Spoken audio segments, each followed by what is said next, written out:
Hello, welcome back to Chat About It, Don't Shout About It with me, Rachel, the Queen of the Woke, as crowned by one of my haters. Don't forget to like, share, and subscribe to my channel. Thank you to everyone who has joined me already. I couldn't do this without you.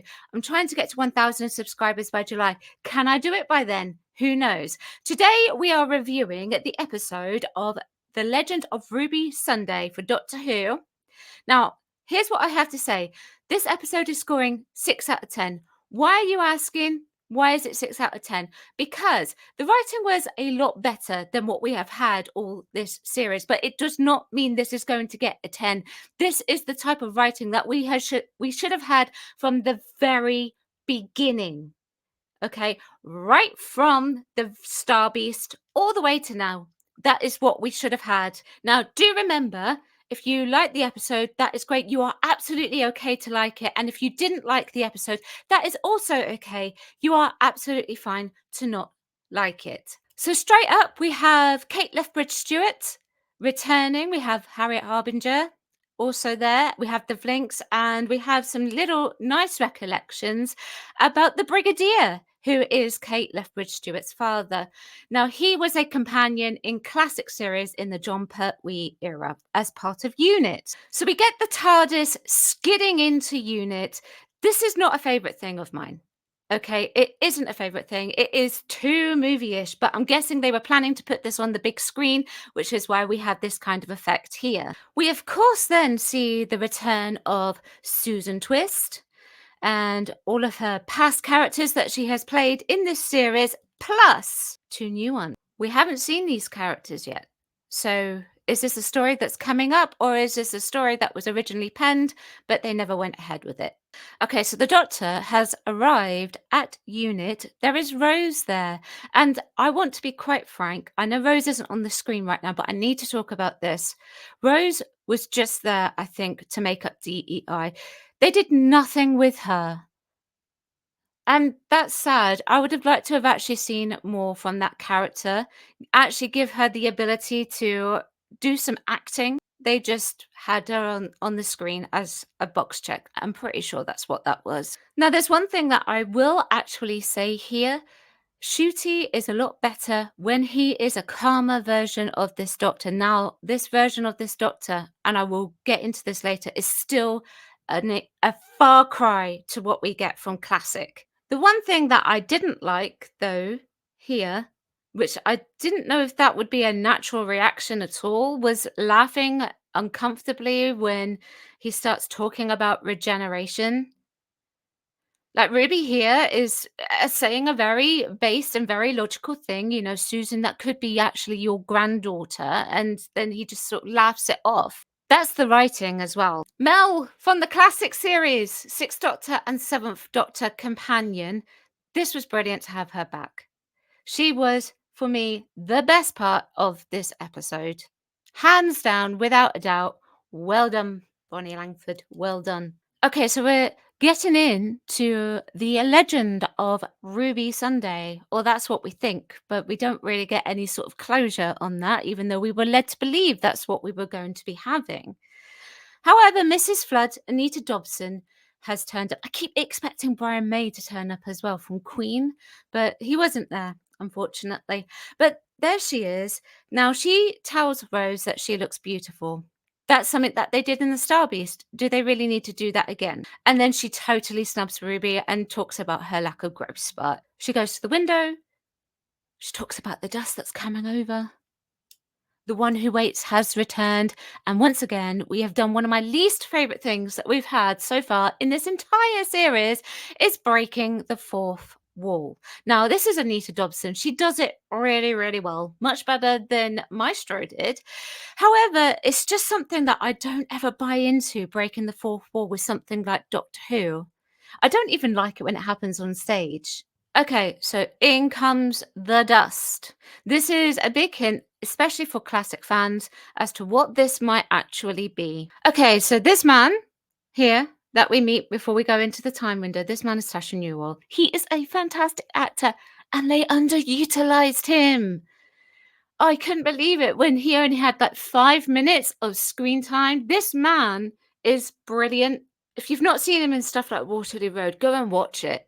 He is a fantastic actor, and they just did away with him really quickly.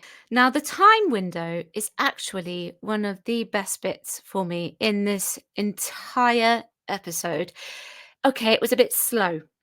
I will say that. The pacing of this could have been either a lot quicker or a lot more dramatic than what it actually was. Now, this big picture right here is actually one of the best shots of the entire series. This was brilliant. Hands down, give it to them for the VFX there. That just one swooping shot. I really liked that. I really liked that. I really did. I cannot emphasize that enough. Like, could we have had more of that in the rest of the series that we've had so far? We could have done, but I feel like they were truly saving money for the big screen finale that they are planning. Although that I'm not going to be seeing it, because why see it when I already pay for it here? So this bit actually could have been faster. We've got the doctor explaining everything that is going on. We've got Tasha Newell walking around, and the woman who I have theorized in the past could actually be Ruby putting herself down there. She is pointing at the TARDIS, which looks more solid. We think that's what she's doing, but of course that's not what she's doing. She's actually alerting them to the appearance of the one who waits. But this whole entire sequence, do you know what it reminded me of? It was very creepy, and I don't get creeped out easily. It reminded me of The Ring. You know, the videotape from The Ring? It kind of reminded me like that, of that, sorry. Um, yes, and it was really good, and here we've got the face of the one who waits is starting to form. And I actually wondered, I will ask these questions again at the end, but I actually wondered if the doctor had perhaps landed there again and ripped to space and time or something like that, because he's crossed his own timelines. And then this one who waits grabbed onto it. Now, this here of the soldier that has been lost is also one of the best bits. He's been turned to dust. Like, this is brilliant. This is the sort of stuff that I wanted to see earlier on in the series. You should have done it. I tell you what, if you had done that, you probably wouldn't lost a lot of the viewership that you have lost. Now, here's a theory. I actually think that the word of mouth of this is going to be pretty good from what I've seen on X today. So I think people may very well watch it or watch it on catch up, and the consolidation may even be higher. We have one of the best bits coming up. The best line of the entire series, and it came from Mel. So, first of all, this reaction that the doctor has when he punches the door, that's more like the doctor reaction that I would expect. Maybe not necessarily the punching of the door, but at least it was better than crying. And I actually thought we were going to get crying here, but no, thank goodness he didn't do it. And I'm so pleased that he didn't do it. But it did actually lead to Mel saying this: that thing killed him. Finished. Now stop grizzling and fix it. Mel has said the quiet part out loud. Well done, Mel. Well done, Mel. It's almost like Russell T Davies knew that's what we were thinking before it actually was ever aired. This thing is surrounding itself by the TARDIS. TARDIS gets scanned. Now, I just want to focus on this Susan Twist stuff for a moment. Now, I will say this Susan Twist stuff made me think of Professor Yana from series 3. Was it series 3? Yeah, it was series 3. And the Master Story. And of course, we couldn't get through this episode without a little dig at the Conservative Party. Does this remind you of anyone? Susan Twist, she comes on, she's doing a bit of dancing. Now, full credit to this actress, she actually does pretty well mimicking this, ha ha ha ha ha ha, all of that. Does that remind you of anyone? Have you thought who it is yet? Okay, I'll give it to you.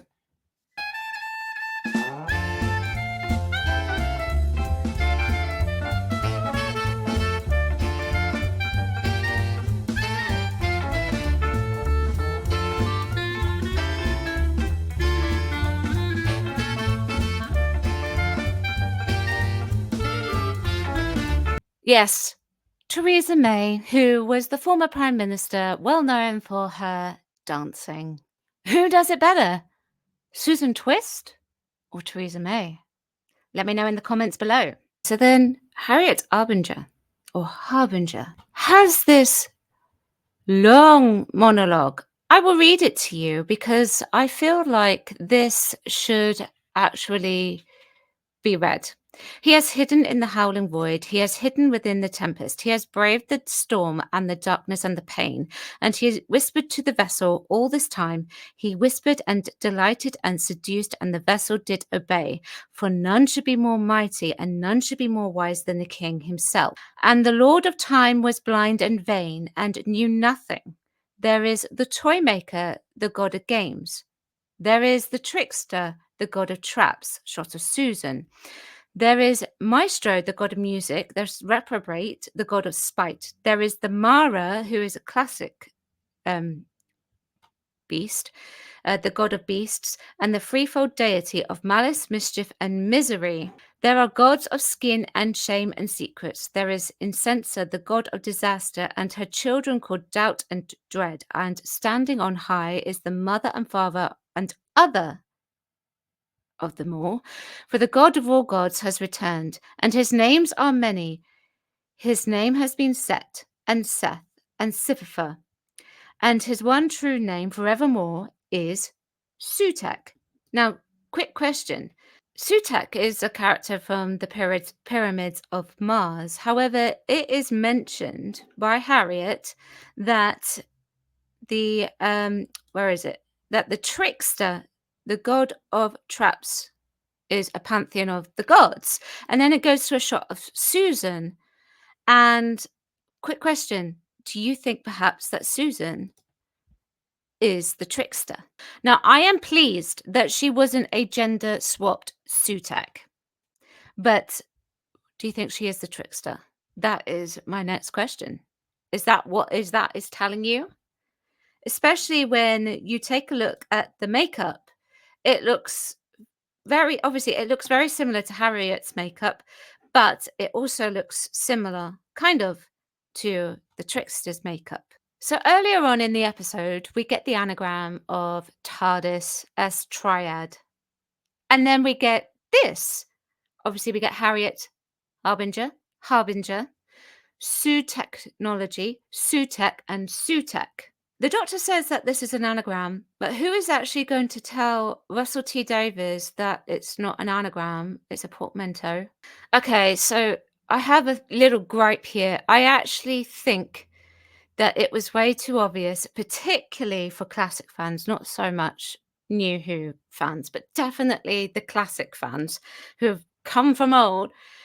It was very obvious that it was going to be Sutek because of the mentions of dust and things like that, and the pantheon of gods. I called it several weeks ago now when there was an interview done talking about the Maestro and saying how they were the pantheon of the gods. And my friend Brendan from the Sense Sphere also called it. He actually called it before I did, to be fair, but I arrived at the theory by myself once I actually started researching into Pantheon of Gods and I pulled up Sutek. So I think it was a little bit too obvious. This is what Sutek looks like. I'm going to ask you, what do you think of this? I'm kind of a bit sad that they didn't use the original Sutek, which is this one. This is the original Sutek. Now, they used the same actor, Gabriel Wolf, to do it, so credit to that. That is fantastic. An episode that is actually nearly 50 years old, I think. Nearly. Gosh, wow. Pyramids of Mars, Sutek originally appeared. But I think they changed it purposely for the big screen. This is what I feel like. And they've gone from the green eyes to the red eyes. We do actually see, if you look at some mythology pictures of Sutek, you will actually see some with red eyes and some with green eyes. Now, here's the thing. This is actually where I think at the reveal of Sutek and seeing the mythological god right here, this is where it should have ended. Because I think carrying it on and ending it here with Susan Twist going towards the doctor or whatever it was that she was doing, that posed to me like no threat whatsoever. The biggest threat is right now is not her, is that unit.